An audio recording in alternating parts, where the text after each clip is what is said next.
అందరికీ నమస్కారం. గీతమ్మ కథల ప్రపంచానికి స్వాగతం. నేను గీతవాణి. ఇప్పుడు మనం గోపీచంద్ గారి అసమర్థుని జీవయాత్ర అన్న రచనను చదువుకుంటున్నాం. 6వ భాగంలోకి ప్రవేశించాం. నేరుగా కథలోకి వెళ్ళిపోదాం. సీతారామారావు బజార్న పడ్డాడు. అతనికి బజార్న పడ్డట్లు తెలుసు. తనకు గమ్యస్థానం లేనట్లు తెలుసు. బజారుకు వెళ్ళటం అనవసరమని కూడా తెలుసు. కానీ తన ప్రమేయం లేనట్టుగా కాళ్ళు మోసుకుపోతున్నాయి. ఆలోచిస్తున్నది తల్లో ఉన్న మెదడు, నడుస్తున్నవి కాళ్ళు. మెదడు చెప్పినట్లు చేయాలని ఎక్కడుంది అని అనుకున్నాడు. అతని అవయవాలకు సంపూర్ణ స్వాతంత్రం వచ్చింది. దేని ఇష్టం దాందే. ఒకదాని మీద ఒకదానికి పెత్తనం లేదు. మెదడు దారిన మెదడు ఆలోచిస్తూ ఉంది. చేతులు దారిన చేతులు ఊగుతున్నాయి. కళ్ళ దారిన కళ్ళు చూస్తున్నాయి. తన ప్రమేయం లేకుండా, ఆజ్ఞల కోసం తన్ను బాధ పెట్టకుండా, ప్రతి చిన్న విషయానికి తన్ను ఆలోచించేటట్లు చెయ్యకుండా వేటి పని అవి చేసుకుపోతుంటే అతనికి హాయిగా ఉంది. పైకి మాత్రం ఇదివరకు కంటే గబగబా నడవడం కంటే ఎక్కువ మార్పేమీ కనపడటం లేదు. ఎక్కడికి అని అడిగాడొక పరిచయస్తుడు. కాళ్ళనడుగు, నాకు తెలుసా ఏమిటి చెప్పడానికి అన్నాడు ఆగకుండా నడుస్తూనే. అతను ఆగుదామని ప్రయత్నించాడు కానీ కాళ్ళు అతని మాట వినలేదు.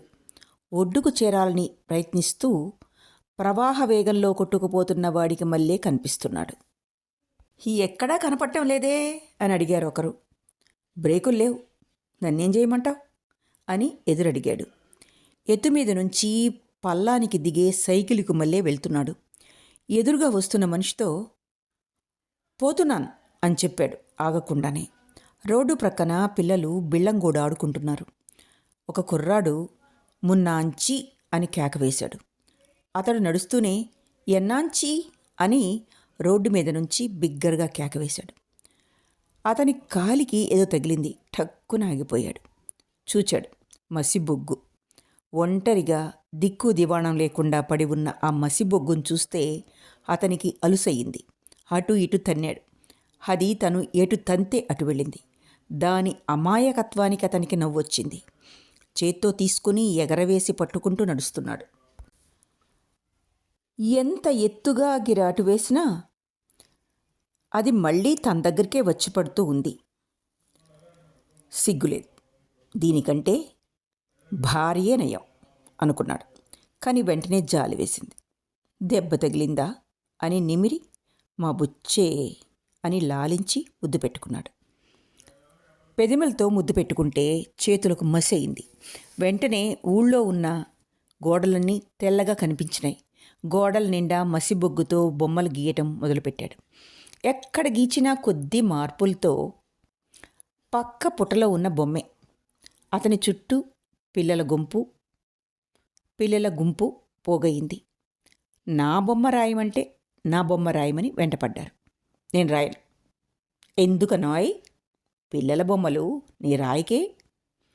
ఎవరి ముక్కుకు సూటిగా వాళ్ళు పొండి. అక్కడే రామయ్య తాతుంటాడు. వాడికి కుంచెలాంటి తోక ఉంటుంది. ఆ తోకను అడగండి, కుంచె రాస్తుంది. పొండి పొండి అని పిల్లల్ని తరిమాడు.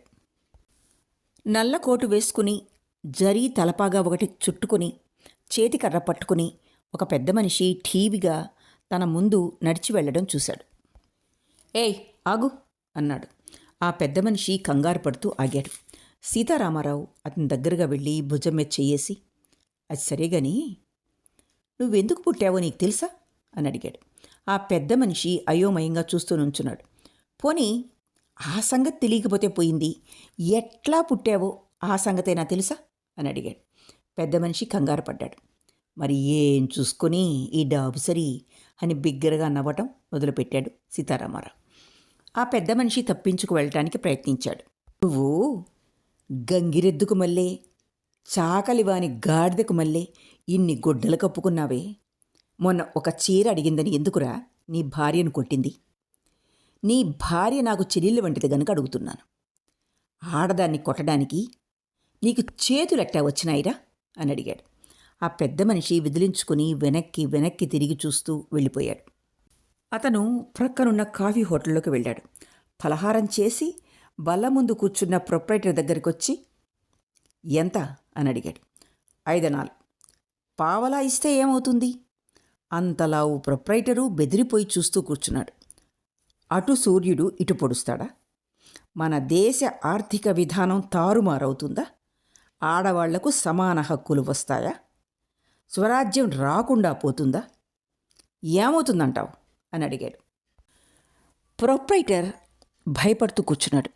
ఆ కొట్లో ఖాతా ఉన్న న్యాయవాది ప్రొప్రైటర్కి జరుగుతున్న అన్యాయం సహించలేక తాగుతూ ఉన్న కాఫీ ఆపి, ఇవ్వబోయ్ మాట్లాడక అన్నాడు.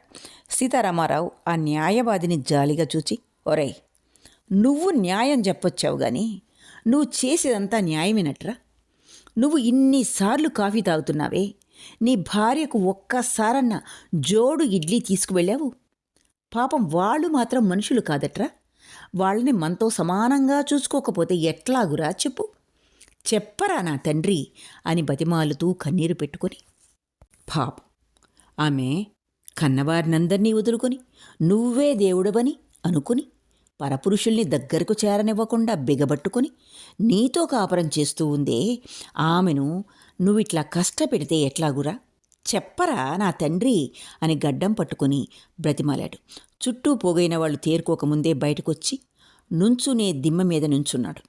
అక్కడ నుంచునేటప్పటికి అతనికి ఇంగ్లీష్లో ఉపన్యాసం ఇవ్వబుద్ధయింది, కానీ తెలుగులో పాడాడు. హరిహరీధరను గుణవతి ఆడదెవరో జూడరా, హరిహరీధరను గుణవతి ఆడదెవరో జూడరా, తెరువు చూసేదురును చేరి పదమునొందిన దాడది, తెరువు చూసేదురుని చేరి పదమునొందిన దాడది, దాడది అత్తమామకు పూజ చేసి ప్రస్తుతించిన దాడది, అత్తమామకు పూజ చేసి ప్రస్తుతించిన దాడది, మత్తురాలై అత్తమామల మాట విననిది గాడిద, మత్తురాలై అత్తమామల మాట విననిది గాడిద, కుదురుగా భర్త మాటకు ఎదురు చెప్పని దాడది, కుదురుగా భర్త మాటకు ఎదురు చెప్పని దాడది, బెదురు ఎంతయు లేక పురుషుని గదుముచున్నది గాడిద, బెదురు ఎంతయు లేక పురుషుని గదుముచున్నది గాడిద, నిరతమును సద్గోష్ఠి కొరకై వెతకుచుండెడి దాడది, నిరతమును సద్గోష్ఠి కొరకై వెతకుచుండెడి దాడది, భర్త గృహముల లేని ఎడల పరుగులిడునది గాడిద, భర్త గృహమున లేని ఎడల పరుగులిడునది గాడిద, కామక్రోధ లోభమోహము కట్టివేసిన దాడది, కామక్రోధ లోభమోహము కట్టివేసిన దాడది, ప్రేమతో విటగాండ్రగూడను తామసించును గాడిది, తామసించును గాడిది, జన్మ పావన చేసి కొనుటకు ధ్యానముంచిన దాడది, జన్మ పావన చేసి కొనుటకు ధ్యానముంచిన దాడది, తన్మయంబును పొందనేరక తనువు మరువదు గాడిది, తన్మయంబును పొందనేరక తనువు మరువదు గాడిది, ఇంత సద్గుణమభ్యసించిన కాంతయే భువినాడది, ఇంత సద్గుణమభ్యసించిన కాంతయే భువినాడది, సంతసంబున ఎడ్ల రామ దాసుడిది యోచించరా గాడిది, సంతసంబున ఎడ్ల రామ దాసుడిది యోచించరా గాడిది. పాట పూర్తయ్యేటప్పటికీ జనం పోగయ్యారు. వాళ్ళని చూస్తే తను ఉపన్యాసం చెబితే వాళ్లకు వినాలని ఉందని అతనికి అనిపించింది. హరికథ చెబుదామా బుర్రకథ చెబుదామా అని ఆలోచించి ఉపన్యాసం మొదలుపెట్టాడు. నా మాట వినండ్రా, పిచ్చెత్తిందని కొంతమంది చెప్తారు. ఆ మాట నమ్మకండి. మనకు అర్థం కాని వాళ్ళందరికీ పిచ్చెత్తింది అనుకుంటే ఎట్లాగురా? హోరేయ్! ఈ ప్రపంచంలో మీరు ఏదో చేద్దామని, చేస్తున్నామని అనుకుంటార్రా. ఏముందిరా ఈ ప్రపంచంలో చేయడానికి? ఏమీ లేదురా. నా మాట నమ్మండ్రా తండ్రులారా. మనను ఏం చెబితే నచ్చుతుందో తెలుసుకుని అది చెప్పి దానికోసం పని చేయమని మనల్ని రేపి పని చేయించుకుంటున్నారా, అంతేరా. అంతకంటే ఏమీ లేదురా. అంతా ఒట్టి బూటకనరా నా తండ్రులారా. చూడండిరా, మొదట్లో దేవుడు మనల్ని పుట్టించాడని, కాబట్టి వాడిలో ఐక్యం అవటానికి మనం ప్రయత్నించాలని చెప్పారురా. మనం నమ్మాంరా. నమ్మి అందుకు ప్రయత్నించాం. అప్పుడు వాళ్ళేం చేశారో విన్నారట్రా. దేవుడనేవాడు బయట లేడు, మనుషుల్లోనే ఉన్నాడు. కాబట్టి మానవ సేవే మాధవ సేవ, మీరంతా మానవ సేవ చెయ్యండి అని చెప్పారురా. మనం ఈ మాట కూడా నమ్మాంరా. నమ్మి మానవ సేవ మొదలుపెట్టాంరా. దేవుణ్ణి నమ్మిన వాళ్ళందరినీ తిట్టాంరా. పాపం, నోటికి వచ్చిన తిట్లన్నీ తిట్టాం. మనం సత్యం తెలుసుకున్నామని వాళ్ళు తెలుసుకోలేదని అనుకున్నాంరా. కానీ ఇట్లా చూచేటప్పటికీ ఏమైందో చూశారట్రా. మానవులంతా ఒకటనుకునే సంఘంలో అనేక వర్గాలున్నాయి. ఈ వర్గాల కలహం వల్లే సంఘం అభివృద్ధి చెందుతూ ఉంది. కాబట్టి ఆఖరు వర్గాన్ని వెనక వేసుకుని మిగిలిన వర్గాలతో వర్గ పోరాటం సాగించండి అన్నారా. మనం ఇది నమ్మాం. నమ్మి వర్గ పోరాటం సాగించాం. మనుషుల్లో ఉన్న దేవుడు ఈ దెబ్బతో కనబడకుండా మాయమయ్యాడురా. పోరాటం పోరాటం పోరాటం పోరాటం. మనలో మనకే పోరాటం, మనలో మనకే కొట్లాటలు, ఒకరంటే ఒకరికి అనుమానం, ఒకరంటే ఒకరికి ద్వేషం, విరోధం. హరేరే, ఎంత ఘోరం అయిపోయిందిరా నా తండ్రులారా. ఇది ప్రపంచంగా లేదురా, కసాయి కొట్టుగా ఉందిరా. ఈ దెబ్బతో సంఘసేవ కూడా ఎగిరిపోయిందిరా. సంఘం ఒక రకంగా పరిణామం చెందుతూ ఉందట. దానికి మనం దోహదం ఇవ్వాలట. ఇంకేముందిరా నా తండ్రులారా. కాల ప్రవాహానికి రాళ్ళు రప్పలు అడ్డం లేకుండా బాగు చెయ్యటమేనట్రా మన పని. ఈ సంగతి కొంతమంది కనిపెట్టారా. కనిపెట్టి మానవునికి జ్ఞానం సంపాదించటం ఆదర్శం అని చెప్తున్నారా. వీళ్ళు హేతువాదం మీద ఆధారపడమంటారా. ఎందుకు ఎందుకు ఎందుకు అని ప్రశ్నించుకోమని చెబుతారా. అన్నీ ఎందుకులకు వాళ్ళు జ్ఞానాన్ని బట్టి జవాబు చెబుతారు. మనకున్న జ్ఞానాన్ని బట్టి మనం నమ్ముతాం. కానీ ఆఖరికి ఎందుకు అన్నదానికి జవాబు లేదురా నా తండ్రి. జ్ఞానం ఎందుకు? జవాబు లేదు. లేకపోతే ఆనందానికి అంటారా. ఆనందం ఎందుకు? జవాబు లేదురా నా తండ్రి. ఎక్కడో ఒక చోట ఈ ఎందుకు ఆగవలసిందేరా తండ్రులారా. హోరే, లేని ఎందుకు సృష్టించారో మీకు తెలుసట్రా. ఎందుకో ఒకందుకని చెప్పకపోతే మనం పని చెయ్యమని వాళ్ళ ఉద్దేశంరా. అంతేరా, అంతకంటే ఏమీ లేదురా నా తండ్రి. తండ్రులారా, ఇవన్నీ అబద్ధాలేరా. అబద్ధాలు చెప్పి మనల్ని మోసం చేసి పనులు చేయించుకుంటారట్రా వీళ్ళు. ఏమీ లేకపోతే మట్టుకు ఎందుకు పని చేయంరా? ఏమీ లేనప్పుడు పని చేయకపోతే మాత్రం ఏమిరా? నిజంగా ఏదన్నా ఉంటే క్షణక్షణం ఇట్లా ఆదర్శం మారటానికి వీలు ఉంటుందంటారా? పైగా ఆదర్శం ఎప్పుడూ మారుతూనే ఉంటుందంట. చూడండిరా వాళ్ళ ధైర్యం. ఆదర్శం లేదని ఎంత చమత్కారంగా చెప్తున్నారో. హొరేయ్, మనం పుట్టడం నిజం, చావటం నిజం, మధ్యన బతకటం నిజం. పుట్టటం చావటం మన చేతుల్లో లేదురా. ఇక బతకటం ఒకటేరా మిగిలింది. బతకటానికి మనకు కావలసింది అన్నమే గదరా. మరి దీనికింత గొడవెందుకురా? నలుగురం కూడబలుక్కుని బతకలేమట్రా? ఈ ప్రపంచంలో ఏమో ఉందని మభ్యపెట్టి దానికోసం పోట్లాడుకు చచ్చేటట్లు చేస్తున్నారా. అంతకంటే ఏమీ లేదురా తండ్రులారా. మనం కొన్నాళ్ళు ఇక్కడ బతకాలి. ఎవరైనా అంతే. దీనికి కలహాలు, రక్తపాతాలు ఎందుకురా? ఎవరు కట్టుకుపోయేది ఏముందిరా? బతకండ్రా తండ్రుల్లారా, చచ్చేదాకా బతకండి. అతడు ఉపన్యాసం ముగించాడు. వెళ్ళిపో అన్నాడు పోలీసు. ఎక్కడికి అడిగాడు సీతారామారావు. వెళ్ళు. వెళ్తా, మళ్ళీ వస్తా. అతడు గబగబా దిమ్మె దిగి మళ్ళీ తిరగటం మొదలుపెట్టాడు. తిరిగి భోగం వాళ్ల పేటకు వెళ్ళాడు.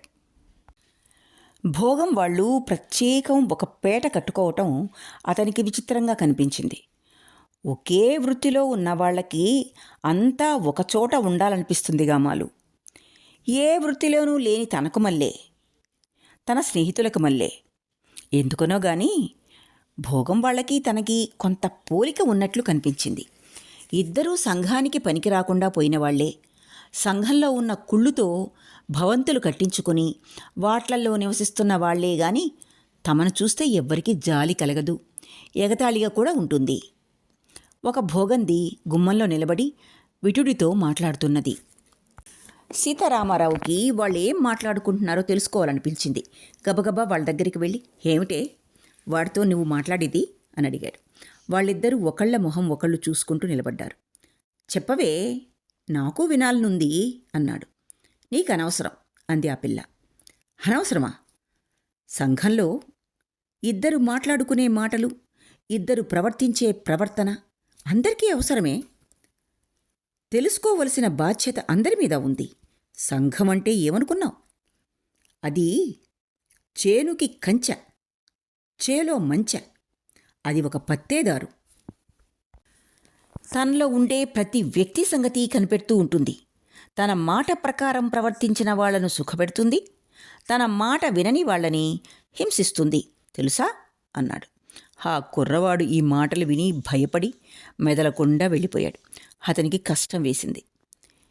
ఎవరైనా ఇంతే, ఆపత్కాలంలో అయిపుండరు. డబ్బు తీసుకోవడం వల్ల మీరింత తేలికయ్యారు అన్నాడు. మరి తిండి గడిచేది ఎట్లా అని అడిగింది ఆ పిల్ల. అతనికి ఆమెను చూస్తుంటే హృదయం జాలితో ప్రేమతో నిండిపోయింది. తన ఇంటి ముందు నుంచి ఊళ్ళో మురికినంతా పోగు చేసుకుని నెమ్మదిగా నిశ్శబ్దంగా గర్భిణీ స్త్రీకి మళ్ళీ పారే కాలువ జ్ఞాపకం వచ్చింది. ఆమెకు మనస్సులో నమస్కరించుకున్నాడు. ఆమె ఇంట్లోకి రమ్మని పిలిచింది. అతన్ని కూర్చోబెట్టి తమలపాకులు తెచ్చి ముందు పెట్టి తను పక్కనే కూర్చొని చిలకలు చుట్టిస్తూ ఉంది. అతను తీసుకోబోతే, నేను తినిపిస్తా అని ఒక్కొక్కటి నోటికి అందించడం మొదలుపెట్టింది. నాకు డబ్బంటే వ్యామోహం లేదండి అంది. పాపం అన్నాడు. నేనసలు భోగందాన్ని కానండి.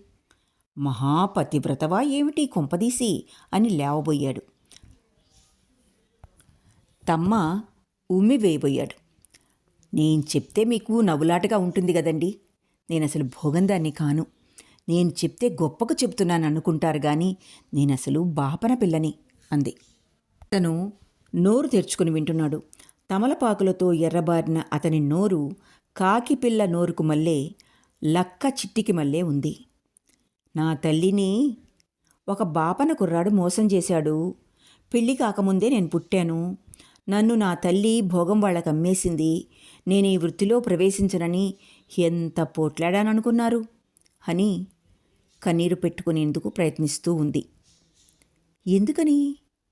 ఈ వృత్తిలో కష్టమేముంది? అదేమిటండి మీరు కూడా అట్లా అంటారు? ఇంతకీ మేమంటే అందరికీ అంత చులకన అని విచారంగా అన్నది. నీకు భార్యగా మారాలని ఉందా ఏమిటి? ఎప్పుడూ అదే అనుకుంటా ఉంటాను. ఎవరినైనా పెళ్లి చేసుకుని హాయిగా కాలం గడపాలనుంది. ఈ వృత్తి చాలా నీచమైందండి. నా గుణానికి బొత్తిగా సరిపడదు అంది. ఏ, నీ గుణం మంచిది కాదా? అదేమిటండి? అయితే భార్యగా ఉండి నీకు పిల్లల్ని కూడా కలాన్లి ఉందా?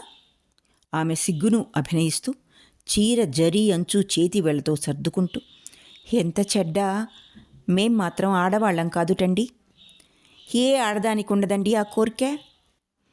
మీరెట్లా అంటారు గాని మేము అందరి వంటి వాళ్ళమే అంది. ఈ మాటకు సీతారామారావు ఉలిక్కిపడ్డాడు. మేము అందరి వంటి వాళ్లమే అనుకోవటంలో పై మెరుగుల్లో తప్ప ప్రపంచంలో అందరూ ఒకటేనా ఏమిటి? అందుకనే కాబోలు ఉద్రేకం వచ్చినప్పుడు అందరూ ఒకే రకంగా ప్రవర్తిస్తారు. ఆకలి వేసినప్పుడు, కోపం వచ్చినప్పుడు, విచారం కలిగినప్పుడు, ప్రేమ సందర్భాల్లో అంతా ఒకే విధంగా ప్రవర్తిస్తారు.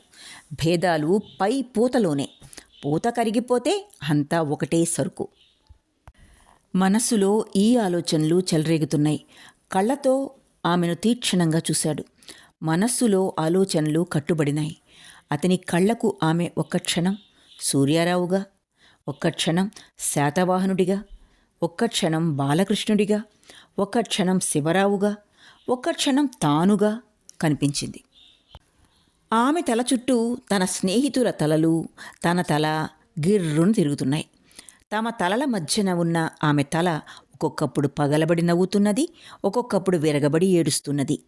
తన తలతో సూర్యారావు తల ఇట్లా అన్నది, ఈమె ఆంధ్రమాత, సాక్షాత్తు ఆంధ్రమాత. మనలో ఉన్న గుణాలన్నీ ఈమెలో కరడుగట్టినాయి. ఆంధ్రమాతను పూజించుదాం రండి, పువ్వులు తెండి. ఆంధ్రమాత నీకు జోహార్. శాతవాహనుడి తల, మనం మురికి కాలవలం, ఇది మహాసముద్రం. ఆంధ్రదేశంలో ఉన్న మురికి కాలవలన్నీ ఎప్పుడో ఈ మహాసముద్రంలో కలవవలసిందే. అందువల్ల ఆంధ్రులందరికీ ఇది పుణ్యతీర్థం. ఈ మురికి మహాసముద్రంలో జలక్రీడలాడదాం రండి. ఆంధ్ర మహాజనులారా, ఆంధ్ర నుడికార ప్రియులారా, రండి, తీర్థం పుచ్చుకుపొండి. బాలకృష్ణుని తల, ఓ మహాజనులారా, మా నాన్న ఉన్నాడు చూశారు, ఆయన చెప్పనే చెప్పాడు. మిగిలిన తలలు, నోర్ముయ్, ఈ పవిత్ర స్థలంలో మీ నాన్న పేరు ఉచ్చరించకు. బాలకృష్ణుని తల, నా మాట వినండి, లేకపోతే మీ స్నేహం వదులుకుంటా. నేనే ఆంధ్రమాతనై కూర్చుంటా. మిగిలిన తలలు బెదిరి ఊరుకున్నాయి. బాలకృష్ణుని తల, మా నాన్న ఉన్నాడు చూశారు, ఆయన చెప్పనే చెప్పాడు. కలియుగంలో మురికి మహాసముద్రమే ఆంధ్రమాత అయి కూర్చుంటుందని ఆయన చెప్పినట్లే జరిగింది. ఈమె ఆంధ్రమాత. ఈ మన మాత ఆంధ్రదేశంలో ఉన్న మురికినంతా తన అంకంలోకి తీసుకుని ఆంధ్రమాతగా ఉబ్బింది. మురికి వల్ల మొత్తం సంఘం పాడు కాకుండా తనకి ప్రత్యేక స్థలాన్ని నిర్ణయించారు మన పూర్వులు.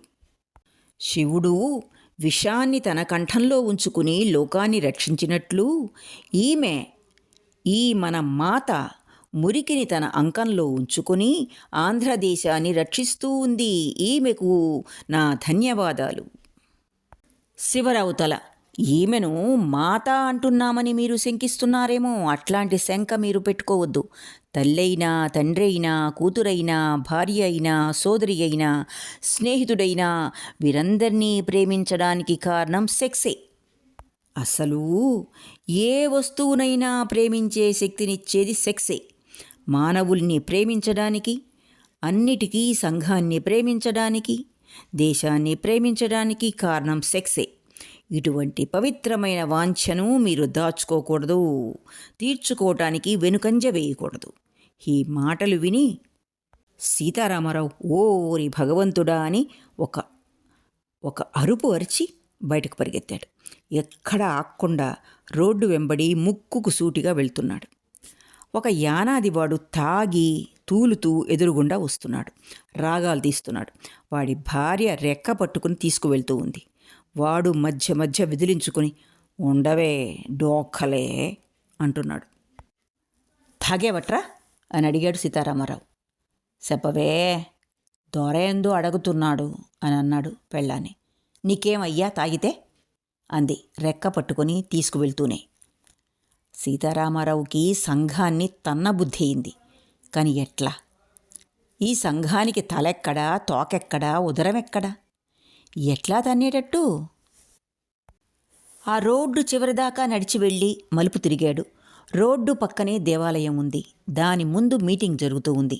జనం తండోపతండాలుగా ఉన్నారు.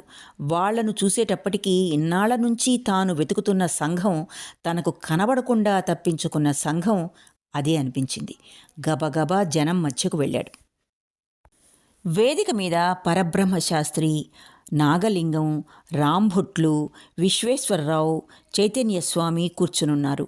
వాళ్ల మెడల్లో బండెడు పూలమాలలున్నాయి. ప్రజలు వాళ్ళని దేవతా ప్రతిమలను చూసినట్టు తన్మయత్వంతో రెప్పవేయకుండా చూస్తున్నారు. వాళ్ళు ఒక్కొక్కళ్ళు లేస్తున్నారు, ఉపన్యాసాలిస్తున్నారు. ప్రజల్లో ఉన్న దారిద్ర్యం పోవాలంటున్నారు, అజ్ఞానం నశించాలి అంటున్నారు, ప్రజలు పడుతున్న కష్టాలకు కన్నీరు కారుస్తున్నారు. వాళ్ల ఉపన్యాసాలకు ప్రజలు పరవశత్వం పొంది మాటి మాటికి కరతాళ ధ్వనులు చేస్తున్నారు. జై జై అంటూ జైలు కొడుతున్నారు. సీతారామారావుకి ఆశ్చర్యం వేసింది. వాళ్ల మెడల్లో ఉన్న పూలమాలలు, వాళ్ళు కుర్చీలో కూర్చున్న వైఖరి, ప్రజల కరతాళ ధ్వనులు, వాళ్ల ఆనందం ఇవన్నీ అతన్ని కలవరపరిచాయి, అతనికి కంపరం కలిగించాయి. వీళ్ళ ప్రజలకు నీతులు చెప్పేది? వీళ్ళు చేస్తున్న దురంతాలు, మోసాలు, అన్యాయాలు ప్రజలు అప్పుడే ఎట్లా మర్చిపోయారు? తమ ప్రవర్తనను మార్చుకోకుండా ప్రజలకు ధర్మోపన్యాసాలు చెప్పడానికి ఎట్లా సిగ్గులేదు వీళ్ళకి? అతను తుక్క ఉడికిపోతున్నాడు. వేడి ఊర్పులు విడుస్తున్నాడు. హృదయంలో నుండి బయటకు రావటానికి ఏదో గిలగిలా తన్నుకుంటూ ఉంది. నాగలింగం ఉపన్యాసం పూర్తి చేసి కూర్చున్నాడు. కరతాళ ధ్వనులు, జయ ధ్వానాలు మిన్నుముట్టినాయి. అధ్యక్షులు నెమ్మదిగా లేచి సవినయంగా, ఇంకెవరైనా మాట్లాడేవాళ్లుంటే మాట్లాడవచ్చు అన్నాడు. నేను మాట్లాడతాను అని జనంలోంచి కేకవేశాడు సీతారామారావు. ఆ ధ్వనికి ప్రజలంతా నిశ్శబ్దపూరితులయ్యారు. ప్రజల దృష్టి అతని వైపుకు ఒక్కసారి మరలింది. అధ్యక్షులు దయచేయండి అన్నారు. సీతారామారావు ప్రజల్ని నెట్టుకుంటూ వెళ్ళి వేదిక ఎక్కాడు. వేదిక మీద ఉన్నవాళ్లు ఇతన్ని ఎరిగినవాళ్లే. సూర్యప్రకాశరావు తనకి దగ్గర బంధువు కూడాను. అతని ఆకారం భయంకరంగా ఉంది, తూలిపోతూ ఉంది. అతన్ని చూచి వేదిక మీద ఉన్న వాళ్ళంతా గాభరాపడి వాళ్లల్లో వాళ్ళు గుసగుసలాడుకోవటం మొదలుపెట్టారు. అతను జనాన్ని తీక్షణంగా చూస్తూ, వీళ్ళ మీకు నీతులు ఉపదేశించేది? వీళ్ల మాటలు వింటానికా మీరంతా తహతహలాడేది? వీళ్లనా మీరు గౌరవించేది? వీళ్లల్లో ఒక్కడు రుజుమార్గాన బతుకుతున్నవాడు ఉన్నాడా? వీళ్ళంతా దుర్మార్గులు, ద్రోహులు, మోసగాళ్ళు, అవినీతిపరులు అని బిగ్గరగా కేకలు వేశాడు. ప్రజలు నిశ్చేష్టులై చూస్తూ కూర్చున్నారు. వేదిక మీద కూర్చున్న నాయకులు బిక్కమొహాలు వేసుకుని ఒకరి ముఖాలు ఒకరు చూసుకుంటున్నారు. ఇందులో మీకు నీతులు చెప్పదగ్గవాడెవ్వడున్నాడు? ఈ పరబ్రహ్మశాస్త్ర వీడు ఇందాక మీకు శీలాన్ని గురించి అద్భుతమైన ఉపన్యాసాన్ని ఇచ్చాడు. మీరంతా చప్పట్లు కొట్టాడు. వీడు చేసే పనేమిటి? వీడి మరదలకి ఎందుకు పెళ్లి కాలేదో అడగండి. ఎప్పుడూ ఇతని ఇంట్లోనే ఎందుకు ఉంటుందో అడగండి. ఈ నాగలింగాన్ని మీరు ఎరుగుదురా? ఎప్పుడూ తనకు టైపిస్టుగా మలయాళీ కుర్రవాణ్ణే ఎందుకు పెట్టుకుంటాడో అడగండి. ఎర్రగా, సన్నగా, మృదువుగా ఉండే కుర్రవాళ్ళు తప్ప మిగిలిన వాళ్ళు టైప్ చేయడానికి పనికిరారా? ఎవ్వరూ దగ్గర లేనప్పుడు తన టైపిస్టు తల నిమురుతూ కూర్చోవటం ఎందుకు అడగండి. వీడికి చేనేత పరిశ్రమ అంటే ఎంత ఇష్టమో. ఈ రాంభొట్లు వాళ్ళమ్మ గొంతు పిసికి 60,000 కాజేశాడు. ఈ విశ్వేశ్వరరావు ఇంత పెద్దవాడు కదా, వీడికేమైనా బుద్ధి ఉంది? మొన్న అభం శుభం తెలియని 10 సంవత్సరాల పిల్లని తాయం పెడతా రమ్మని ఇంట్లోకి పిలిచి ఏం చేశాడు? ఒక్క నెల రోజులు మీరు ఆ విషయాలన్నీ ఆగుబ్బుగా చెప్పుకుంటిరే, వీణ్ణి బహిష్కరించాలని తీర్మానించుకుంటిరే, అప్పుడే మర్చిపోయారా? ఈ సూర్యప్రకాశరావు సంగతి మీ అందరికీ తెలిసిందే. ధర్మసత్రం డబ్బు 10,000 తిన్నాడు.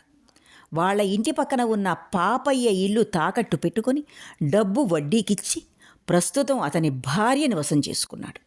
పాపయ్యకు తెలుసు, కానీ తెలిసి ఏం చేస్తాడు? ఏమన్నా అంటే ఇల్లు వేలం వేయిస్తానని బెదిరించాడు. ఇప్పుడు ఆ పాపయ్యకు పిచ్చెత్తింది.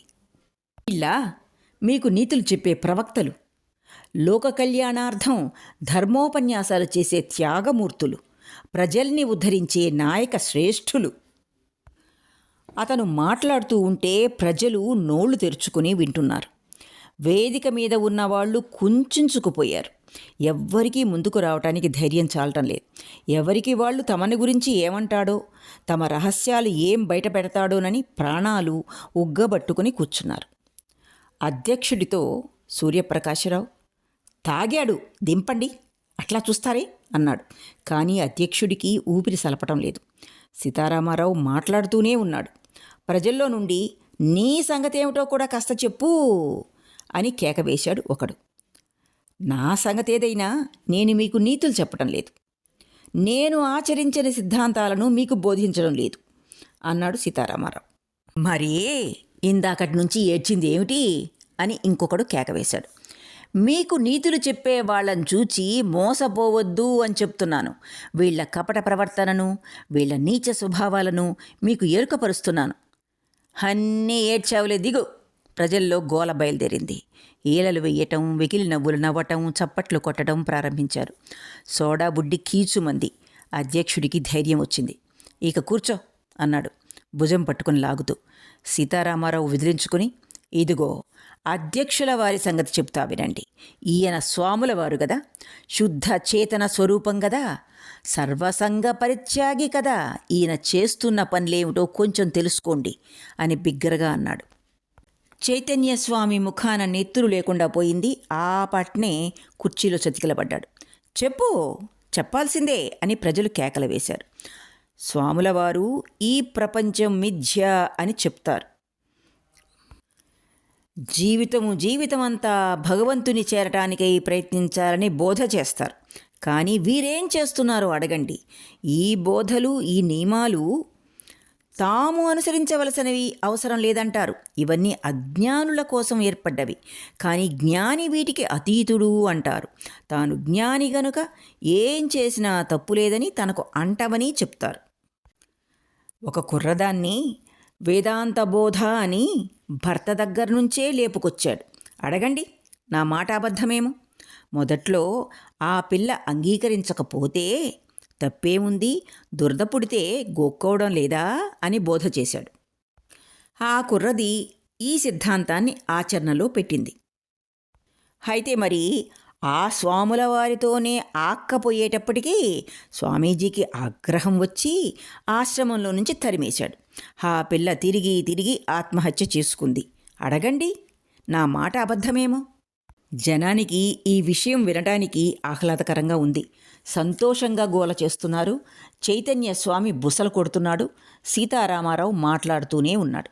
ఇక మీ సంగతి చెప్తాను. అసలు తప్పంతా మీదే. ఎవరేం చెప్పినా, చెప్పేది ఎవరైనా వెర్రిమొహాలు వేసుకొని వింటూ ఉంటారు. మీకు బుద్ధి లేదు. మీరు గొర్రెలు. ఎవరేం చెప్తున్నారా అనే ఆలోచనే మీకు లేదు. ఆహాహా, ఇహిహి అంటారు. తన వెక్కిరింపుకి తనకే సంతోషం కలిగింది. ప్రజల్లో ఎక్కువ మంది నవ్వుతున్నారు కానీ కొంతమంది మాత్రం ముఖాలు మార్చుకుంటున్నారు. పిచ్చెక్కిందని కొందరు, మదం దించాలని కొందరు అనుకుంటున్నారు. తమను మర్థించడం ఆగడం వల్ల వేదిక మీద ఉన్న పెద్ద మనుషులకు కొంచెం ఊపిరి సలుపుతూ ఉంది.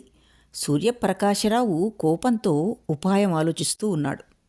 సంఘ సంస్కర్తల ప్రజాహిత జీవితానికి, వ్యక్తిగత జీవితానికి సంబంధం లేదు అనే మాటలు మీరు నమ్మకండి.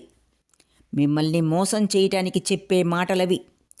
పెద్దవాళ్ల వ్యక్తిగత జీవితాలను మీరు జాగ్రత్తగా పరిశీలిస్తూ ఉండాలి. ఒక వ్యక్తి భావాలను, అభిరుచులను, అభిప్రాయాలను నిర్ణయించేది వ్యక్తిగత జీవితమే అని మర్చిపోకండి.